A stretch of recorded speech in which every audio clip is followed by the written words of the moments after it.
Welcome to An Unconventional Life, a podcast where we share stories about the crazy 1% out there who earned their doctoral degrees and then went on to use them in crazy, cool, unique, and unconventional ways. Here's your host, astrophysicist turned teacher, author, dissertation coach, and more, Dr. Russell Strickland.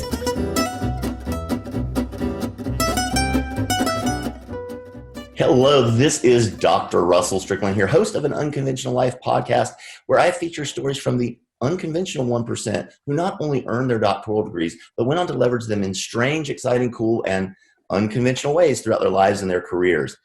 Today, I have with me Dr. Angelia Griffin, and this is going to be amazing, guys. She is checking off so many boxes for me in terms of interesting things. She was herself an unconventional doctoral student, pursued her doctoral degree in management as an adult and got through that process. She has an entrepreneurial heart. She's been the president of a major consulting organization, a consulting firm. She is also an educator. She serves as adjunct faculty member and dissertation chair at a number of universities. And she is currently running her own not-for-profit organization. So I don't know where you find all the time. We're going to get into all of that. But thank you so much for being here with us today, Dr. Griffin. Thank you. Awesome. Now, I want to just real quickly read our sponsorship message. Our sponsorship message, as always, this episode is brought to you by Dissertation Done. Dissertation Done.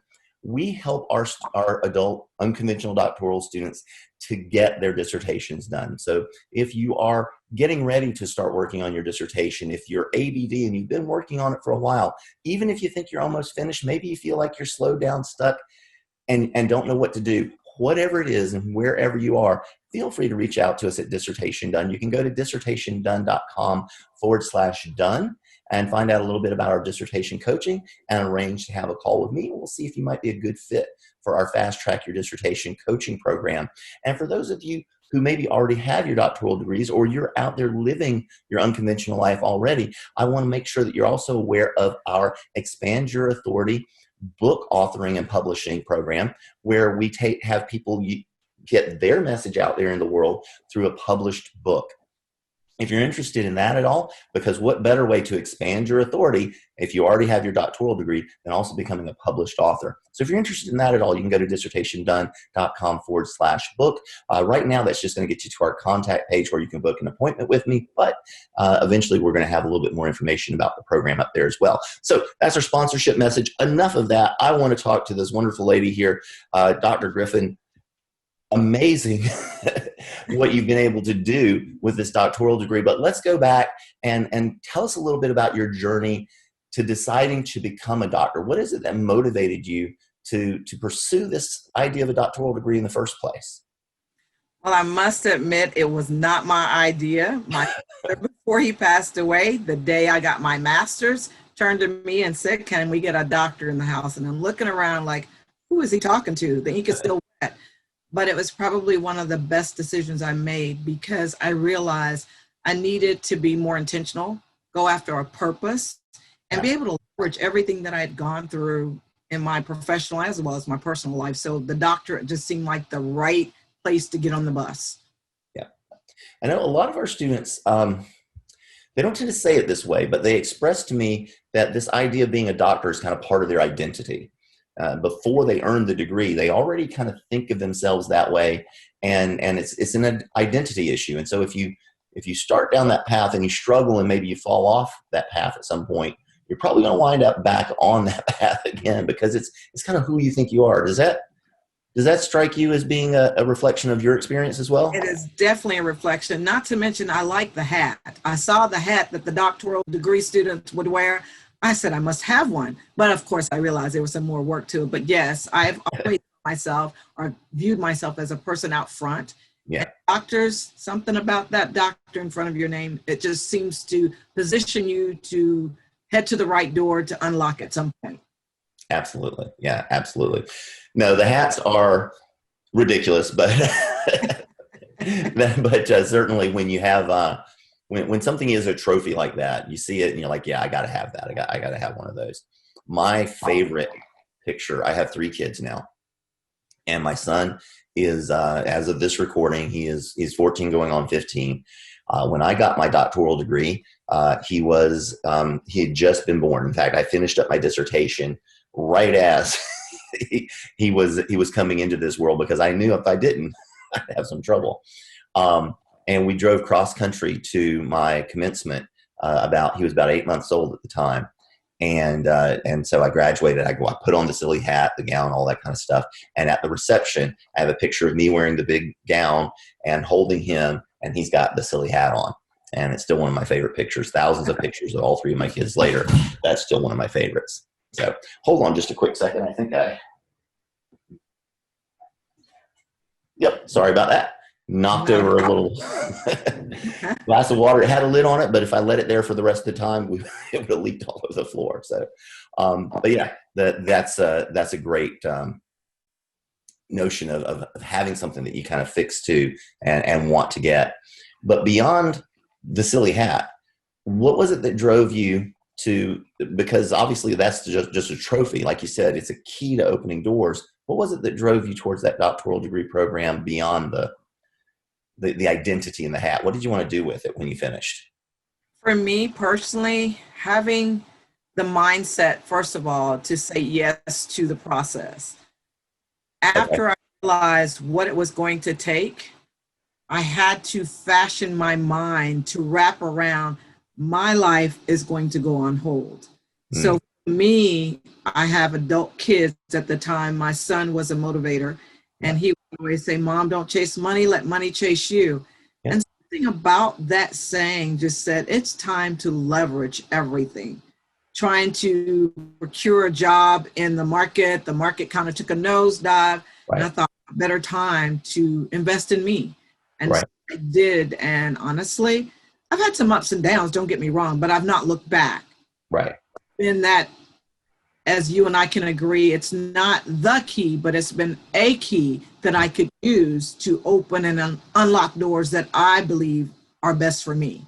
So the doctorate degree for me, the process, the motivation has to come from within.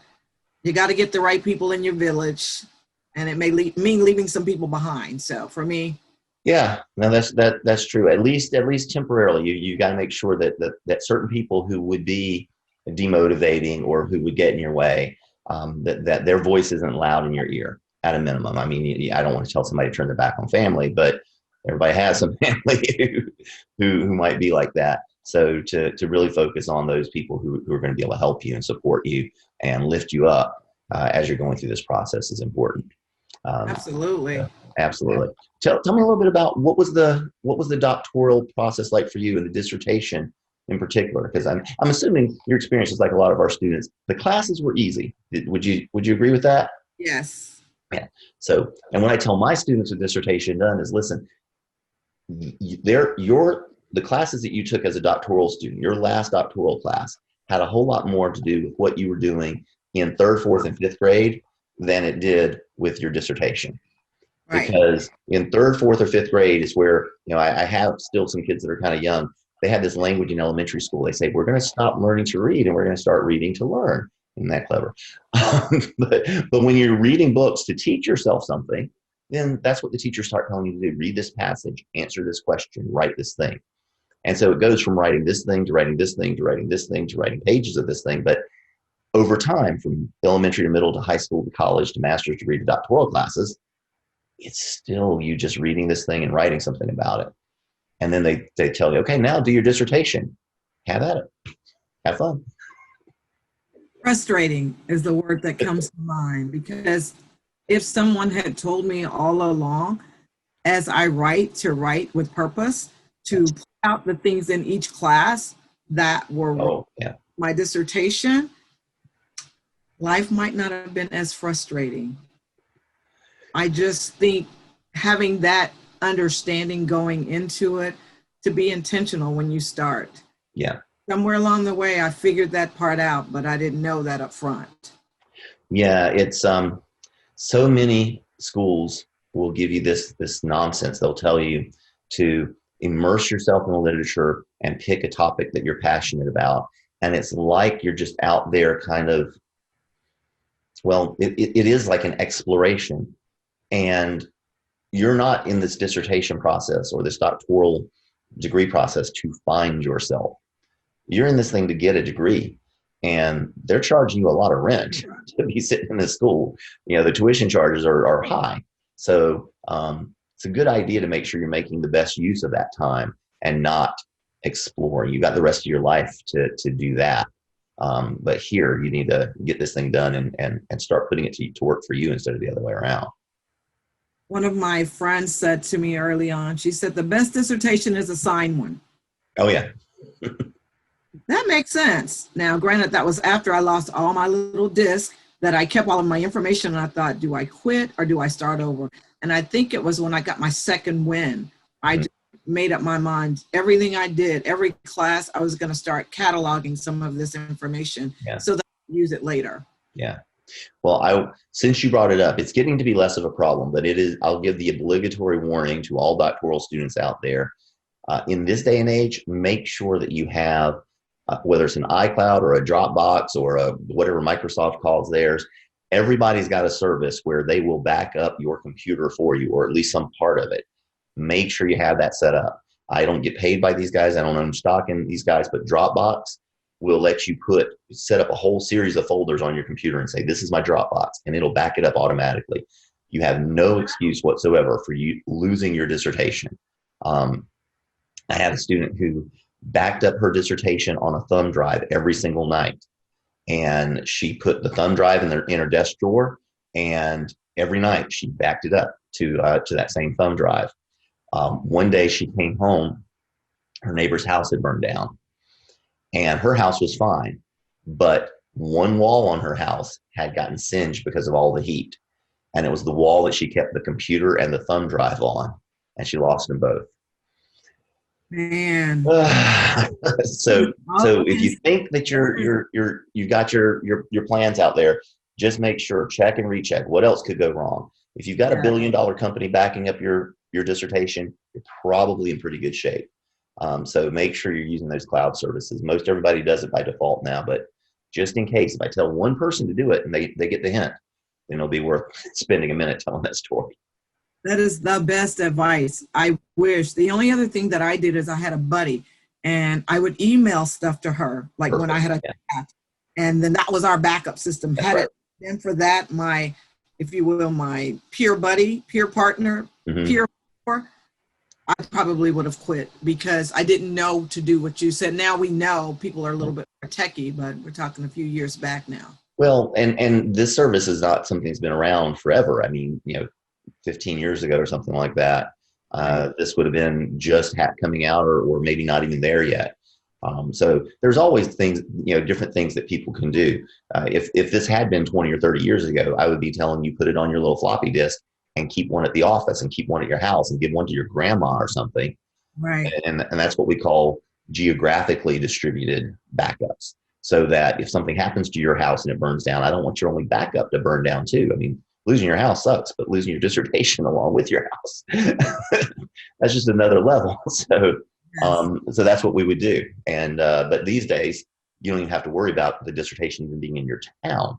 It's going to be stored somewhere, on a server farm far, far away. So, and these companies get paid, billions of dollars to make sure your data is safe. They'll do a much better job with it than you would, just like you'll do a much better job writing your dissertation than they ever would. So, you let them do them and you do you.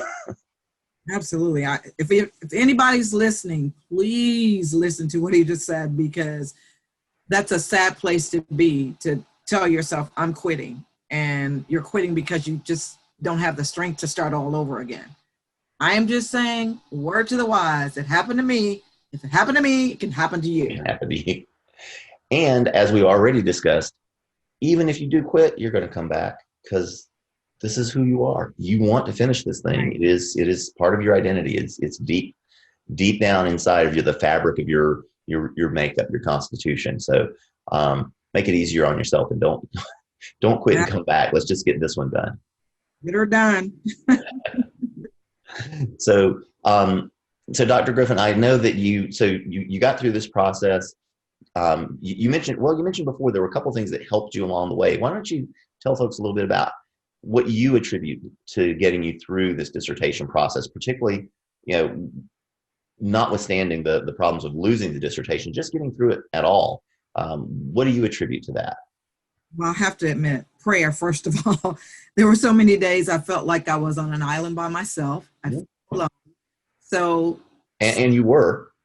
right. So I established what I call a peer group, and we are peer mentors to this day. We had a saying that quitting is not an option. And when one would get to a point and say, I can't do anymore, the other one would say, QINAO, quitting is not an option. So I now tell people that once you make up your mind to do this, it had to become personal. Yeah. I couldn't do it because all the cool kids were doing it. I made up my mind, I am going to do this. And once I made up my mind, I can honestly say along the way, people got on the board, on the bus with me. Some people got off the bus for whatever reason, but I'm here, I'm done. But Dr. Griffin, you made an important point too. You said, I can't do it because all the cool kids were doing it. But in fact, that is part of why you were doing it, because you surrounded yourself with cool kids that thought getting your dissertation done was cool.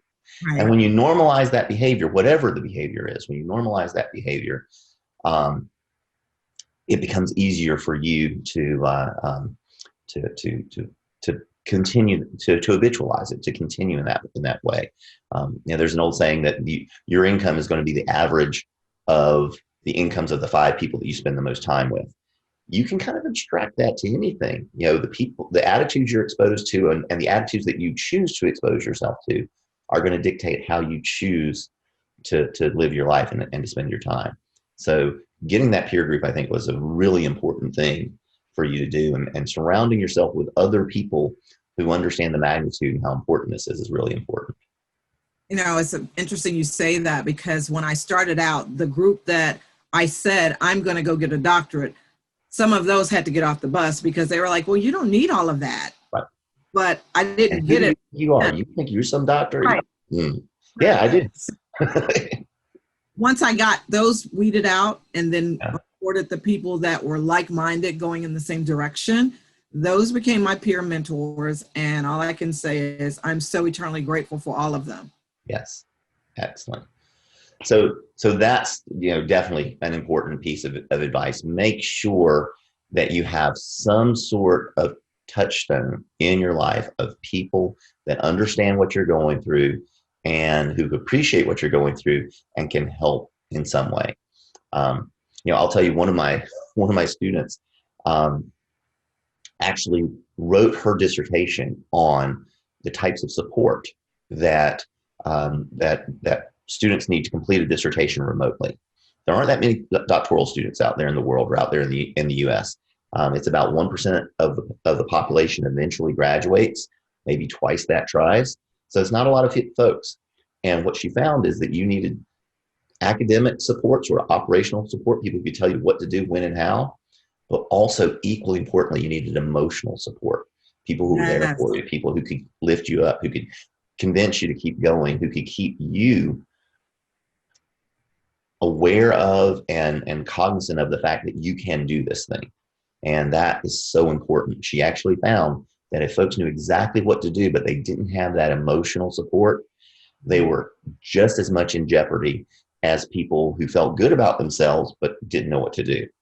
And that to me was surprising, but that was what we found with her research. Well, hopefully her research also indicated the old saying, it takes a village. My village people included my mom, who stayed on her knees, but the times when I would cry, she didn't know why I was crying. She thought something hurt. And then there was grandma who said, I don't even know why you got to get that degree. It's not that hot in here, but she understood that it was something I wanted. And she was like, well, you want me to make you a cool glass of tea or something? And my daughter, I would stay up nights, and literally she would come in and put cover over me. Mom, it's going to be okay. We are going to get this degree. So for me, when I graduated, I gave all of those village people in my intermediate circle a certificate. I created those and I gave them a diploma. That's awesome. I needed that. So actually what her research found, I mentioned 2 types of support. There was a third. And the third type of support, we called it practical support. And it was people who could be there just to, like you said, do you need a glass of tea? Do you want, here's the covers. It also manifested in terms of people creating more time for you. So if normally your family chores are to go out and mow the grass or to take the trash out or to cook dinner or something like that, well, maybe someone else in your family can take over that occasionally or while you're working on your degree or something. And those other elements of support can be very helpful as well. Turns out they weren't required, but they were helpful. So you could graduate without having that. But it made life a whole lot easier if you had that as well. Yeah, a whole lot easier. My son too. I mean, can't stress enough the encouraging words. People don't realize how important that is when you feel like you're on that island by yourself because they can't do the work. You have to do the work. Right. That's right. So one of my students, the first time I talked to her, she called me up and she said, I want to talk to you about something. I said, okay. So you know what I said to my husband last night? I said, I don't know why you're talking about this. She said, I told him to shut the hell up. He didn't know what he was talking about. I was like, I think you got the wrong doctor. And she said, and I don't know what she was thumping on, what she was pointing out, but it says right here, you're the dissertation doctor. I said, okay, I'll own that. But she said, no, you know what he told me? Okay, go ahead. She said, he told me I was having problems with my dissertation. I was frustrated. He told me, honey, you know what? I know you're smart enough. You can do this. And that's when I told him to shut the hell up. He didn't know what he's talking about. And for me, the light bulb went off because it was true. He didn't know what he was talking about. He hadn't been through it. He hadn't lived that experience. And she needed somebody who had. Because later that day, just for fun, I told her, you know what? You're smart enough. You can do this. She didn't tell me to shut the hell up. She told me thank you. Right. But it's just that difference. You could speak the language. You understood her pain. Her pain wasn't one of somebody hitting you, but it felt like somebody was hitting you when you couldn't get it. The critical thinking skills really have to take over. Yeah. And there's more to it. I mean, there are folks, I've talked to some folks, it's so sad, that are literally bullied, psychologically bullied. I mean, you could almost go so far as terrorized by members of their committee. Not everybody who's on a dissertation committee is nice, and not everybody's helpful, and not everybody cares whether you graduate or not. And unfortunately, that's something that some students have to deal with. Not everybody has to deal with it, but some do. And yeah, it's really hard for a family member who's never been through that to understand what that means to a student who's invested so much in terms of time, in terms of, identity, in terms of money, invested so much in that process. Having been a chair more recent of one of my students that had been in the program for several years, the first thing I let her do is cry. I said, you got to get it out. Yeah. The sheriff in town has changed. I get it. A lot of students sometimes just need somebody to say, do this, do that, do that. They don't appreciate it. Granted, some people say, well, it's your dissertation. It's ours. Mm-hmm. We're family, we're a team. And I would call her Team Blank. Yeah. Not her name, but I had to meet her where she was. Yeah. No two students are alike. I know that the program is set up. You got to go through the first couple of years to get the foundation. But after you get on the bus to the road to the dissertation, you have to individualize it, and it's no way around it. And until you can meet the person where they are, some you can say, rewrite chapter 1, and they go do it. And then some you go, did you not read this? Did you not proof it? Right. You're thinking, I gave everybody the same instructions, and I just realized that it's a different stroke. Places. They're in totally different places, and you have to meet them where they are. And that's amazing that you understand that as a chair. Unfortunately, there are chairs who don't. And so when you say it's our dissertation, I tell my students, it's your committee's dissertation. This is not your dissertation. It's got your name down as the author, but they're all signing that signature page. And until they're happy with it, what's the old saying? If mom ain't happy, nobody's happy. Right. And I feel like that's what she was getting. It's unfortunate, but she went through several chairs before me, which happens a lot. And you can get that fit. You need somebody that feels you. I hate to use the same term, but that's what you need. Somebody that feels and understands. They're not trying to make your study theirs, but it becomes the committee's until you can convince them that it's yours. Right.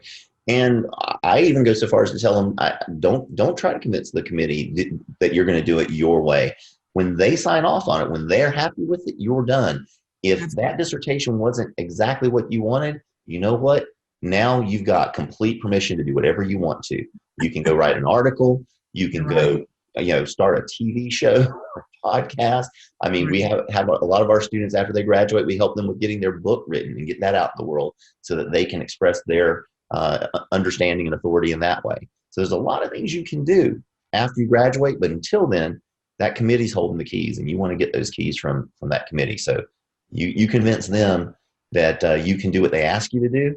They'll say yes, and then you don't have to deal with them anymore. Now, if you're lucky, you got a good relationship with them, and you might work with them in the future. You might continue to talk with them in the future, but you certainly don't have to. You can do just fine with a committee that you never talk to again after you graduate. I got along with my committee pretty well, but I didn't talk to anybody on that committee maybe a year or two after I graduated. I haven't talked to them since. Just the way things are. So they're very important to you for a while, but after that, you can go on and live your life and do whatever you might want to with it, because that DR for your first name, that says a lot. It opens a lot of doors. It has its privileges. It does. So you finished your dissertation, graduated. Tell us what's next. How did life change for you once you graduated? Well, once I graduated and realized what you said previously, I didn't have to talk to my committee, although I stayed in contact. At the same time, I realized it was time to apply what I had been working on. I'm a firm believer that knowledge has no power until it's applied. So in my mind, I had to begin to leverage what did I get from the journey? Where do I want to go? And I have a saying, and my parents really instilled it in me. I said I have to grow now. I have to set goals, long and short term, regardless of everything that's happened to me to get me to this point. Right. At this point, I only have two options, and those are obstacles and opportunities. And at the end of the day, I am going to choose to win because it's my choice now. Right. I have the doctor in front of my name. So for me, I knew early that I wanted to do something in management and or business. I wasn't exactly sure exactly what, but having the doctor positioned me for people to listen. Right. And when people started listening to me, I started out thinking, okay, I got this doctorate. I can go get the job that I want. Learn the hard way. Having a doctorate doesn't guarantee you a new position. As a matter of fact, some companies don't want to be bothered with you because they know you're going to cost more. Right. That knowledge, that intellectual property that you come with is not free. Right. That's right. Shouldn't be. Those student loans back, I said, you know what? I'm going to stay in the corporate arena for as long as they'll have me. But with that, I'm going to start looking at what did I like to do? What's my passion? And so from that, I began to leverage. And I said, I like corporate. Maybe I can become a consultant. And I started thinking, what is it that I do good? What is it that people are willing to pay for? Right. So rather than my dissertation was beneficial in that I learned not so much of telling people, but asking people, asking them what they want. And for people who would tell me what they want, oh, I can do that. And I can, before I knew it, I had a grocery list of all the things that I can do. So I had to package that up. Right. So I began to package it up and offer it to people, depending upon what they want and the amount of time it was going to take me to do it. That's how I determined what I would have to charge. Right. And I became a consultant. Honestly, I think I'm going to always be a consultant. Even as an adjunct professor, I was recruited in to teach because of my passion for empowering other people. But on the nonprofit and the profit side, I think the common denominator is I'm in it to win it. Meaning, if I've got to help you, I want to find out where are you, where are you trying to go to, and how can I strategically help you achieve that goal? And if you're what I would consider a good dissertation chair, that is your role. You're a consultant. Exactly what you just said is what a good dissertation chair should be doing. Not everyone does that, but so there's overlap between those faculty roles and that consulting role, I think. Absolutely. And when I wear that consultant hat, I am freer to empower people. But if I think I'm only a teacher, I'm not a teacher. I don't know everything. Right. I'm rolling with you. You're learning, I'm reading, I'm learning new things. And at the same token, when I'm doing my nonprofit, really the nonprofit is giving me the greatest joy because I get a chance to talk to people without the love zone, if you will, share my story of how I even got to this point. And then through that, people are saying, you know what? maybe I should consider the profit or the nonprofit. Give them options, and Right. that's done. Yeah. No, what you were just saying there, that it resonates that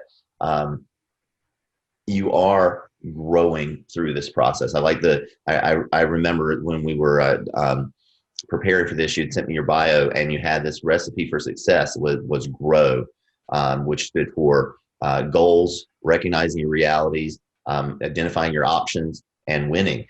So I love that little acronym there. But then you've got to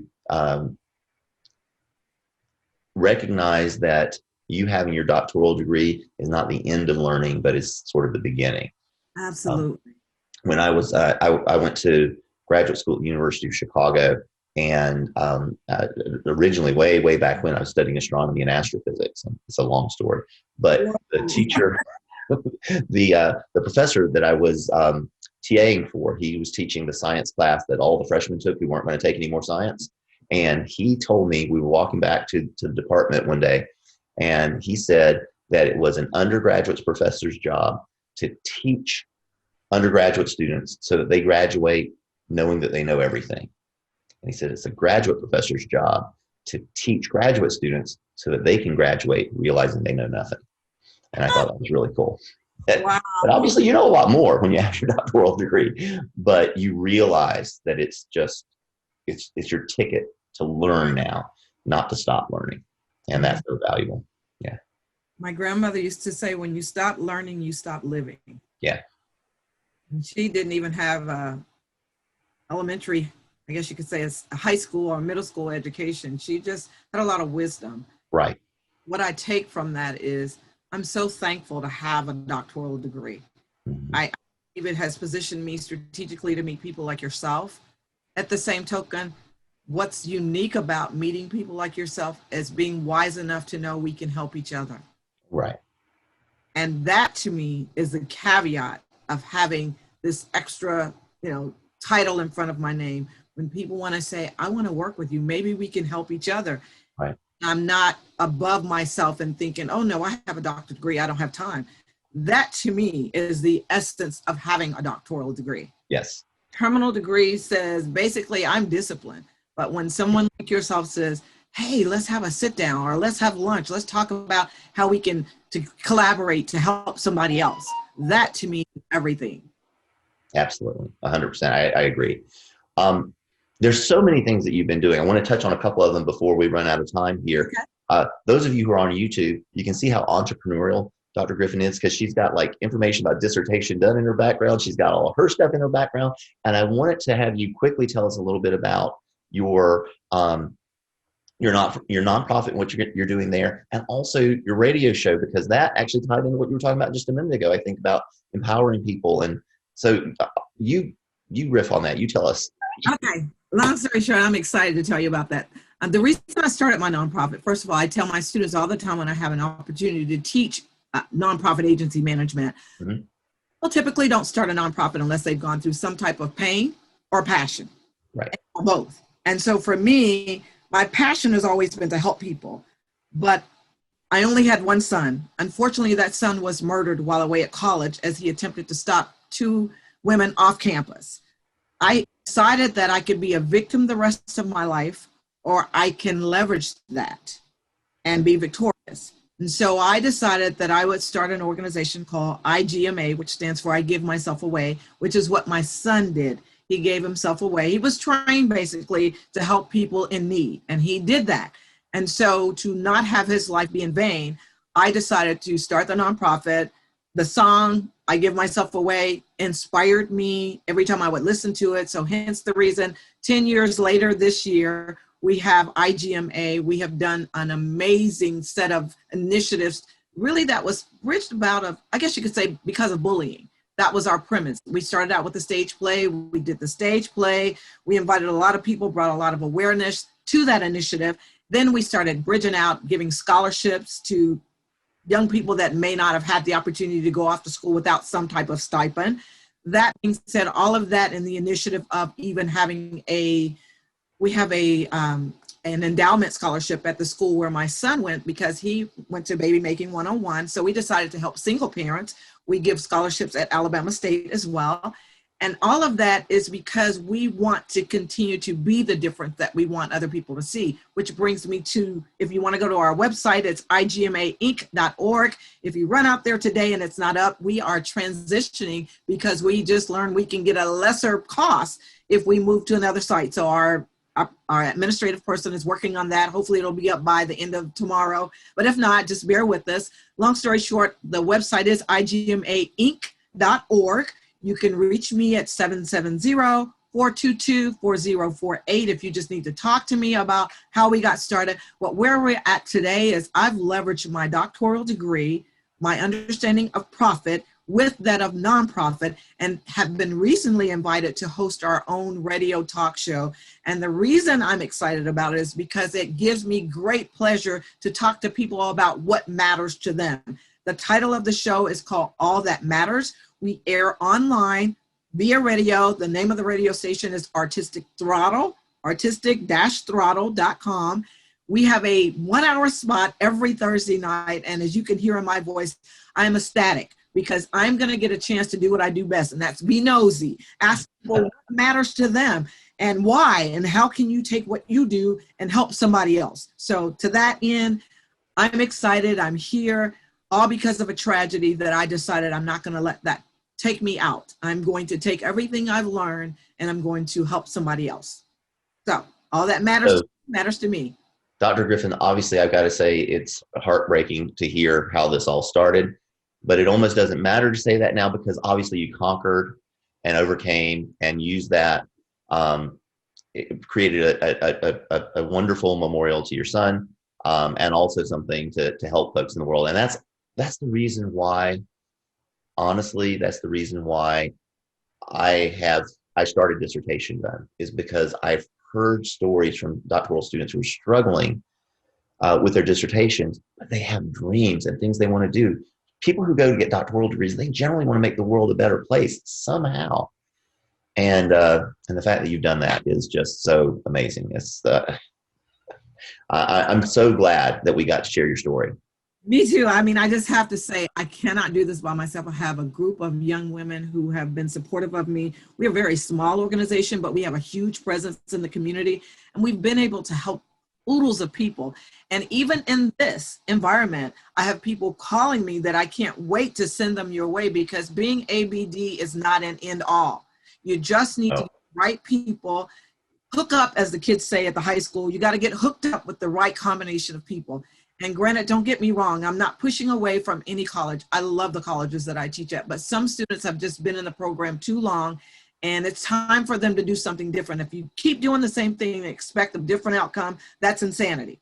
It's time to get past that. And so for those of you that are listening, you hear it straight from my lips to your ears. Consider Dissertation definitely done, because this gentleman, Dr. Strickland, has a passion that I believe I had to adapt to.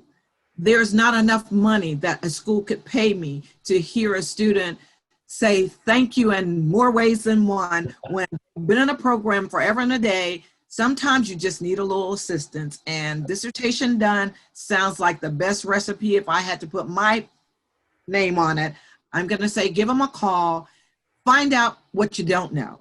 Who knows? It might be what you need to know. Right. So, well, listen, I thank you for that, Dr. Griffin. That's amazing. Listen, what I will tell students is make sure that you have the village that Dr. Griffin spoke about, whether that's someone like me, whether that's me, whether it's other folks that you might know who have gone through this dissertation process before, folks who are going through it now. Just make sure that this behavior of getting your dissertation done is normalized for you so that you're doing the things that you need to do. If you don't know what you need to do, reach out, okay? Reach out, find somebody. The investment in yourself to get your dissertation done and get it done quickly is well worth whatever you might have to invest to make it happen. So I don't want that to be self-serving. I think that's just the best way to get through any challenge in life, is to find someone to help you through it. But however you think is the best way for you to do that, please make sure that you're investing in yourself to get it done. Dr. Griffin, we're going to make sure this is in the show notes for people so they can get it, but we definitely have, you mentioned it was for your nonprofit, IGMAinc.com. Is that right? .org, Oh, sorry. .org, not a problem. So IGMAinc.org. They can catch your radio show on artistic-throttle.com. And it's each week, is that right? Every week, every Thursday at 7 o'clock p.m. sharp. So as the week is winding down, a little bit of extra energy to get you through your Friday from Dr. Griffin, who you can tell right now is going to be excited and enthusiastic every time you talk with her. Dr. Griffin, thank you so much for joining us. I had a wonderful time here. Once again, I just want to mention briefly, not that Dr. Griffin hasn't already done it for me, but this episode was brought to you by Dissertation Done. You can reach out to us if you are a doctoral student, either getting ready to start your dissertation, stuck in the middle of it. Reach out to us, go to dissertationdone.com/done. If you are living your unconventional life right now and you want to get your message out to the world, consider reaching out to me at dissertationdone.com/book to join our Expand Your Authority book authoring and publishing program. In a period of just a few months, we'll get you from an idea to a published book, both paperback and ebook on Amazon, and you'll have the rights to distribute that however you might want to all over the world. So it's a great way to get your message out there if you're living your unconventional life right now. This has been an Unconventional Life podcast. I'm Dr. Russell Strickland. Dr. Angelina Griffin has been my guest here today. I want to thank her once again. Dr. Griffin? Thank you. I'm going to call you about my book, too. Well, let's do it. Meanwhile, go out and live your unconventional life. Have a great day.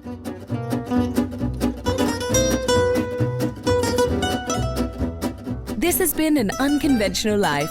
Thanks for listening. If you enjoyed today's episode, subscribe now to keep getting inspirational stories of unconventional lives as soon as they're released. Until then, go out and live your best unconventional life.